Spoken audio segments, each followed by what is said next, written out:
The sun cracked the horizon. It spilled liquid gold across an endless ocean of sand. This was the Sahara, and across its vast silent expanse a line of camels moved. They were shadows against the dawn, their humped backs laden with promise. Salt from the north, ivory from the south.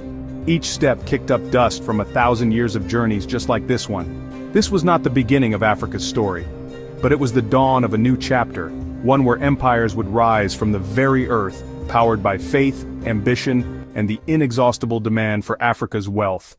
In West Africa, an empire rose whose very name became synonymous with wealth. This was the Kingdom of Ghana. Its rulers were known as the Lords of Gold. They did not control the gold mines directly. Instead, they controlled the trade routes that passed through their lands. Every merchant who carried salt from the north or gold from the south had to pay a tax. Their capital, Kumbi-Sale, was a sprawling city, divided into two distinct towns. One was the home of the king and his court, a place of traditional rituals and immense power. The other was a bustling hub for Muslim traders. Further east, nestled in the Ethiopian highlands, another power held sway.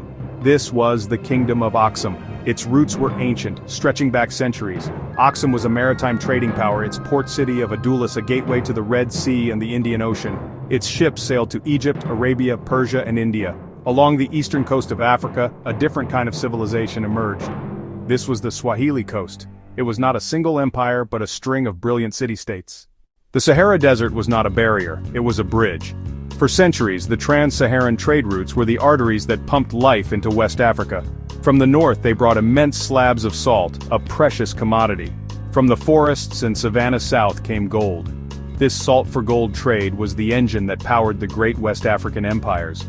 On the other side of the continent, the Indian Ocean created a thriving maritime network. The monsoon winds were the key, connecting the Swahili coast with Arabia, Persia, India, and even distant China. This Indian Ocean trade was more than just business. It was a cultural exchange on a massive scale, creating a world where a merchant in Mombasa could drink tea from a Chinese cup while listening to a poem recited in Arabic. Faith traveled along the same routes as salt and silk. As Arab merchants made their way across the Sahara, they brought the teachings of Islam.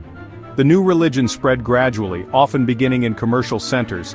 The spread of Islam did not erase what came before. Instead, it blended with it, creating a uniquely African form of Islam. In Timbuktu, mosques were built using local techniques, their minarets looking completely different from those in Cairo or Damascus. In the east, Christianity had taken root much earlier in the Kingdom of Aksum. This was most powerfully expressed when King Lalibela ordered the construction of 11 churches, each carved directly out of solid volcanic rock, a new Jerusalem in the heart of Africa.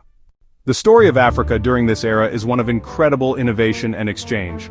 The stone cities of Great Zimbabwe and the coral palaces of Kilwa stood as architectural marvels, showcasing sophisticated engineering and distinct aesthetic vision. This period was defined by remarkable cultural blending. On the Swahili coast, Bantu languages merged with Arabic to create Swahili. In West Africa, Islamic traditions were adapted to fit local governance. This was not passive reception, but active transformation. The caravans that crossed the Sahara and the dhows that sailed the Indian Ocean were not just carrying goods, they were weaving a new world into existence, creating a global network of exchange in which Africa was a vibrant and essential hub. The echoes of these lost empires still resonate today, a powerful testament to a time of African ingenuity and global connection.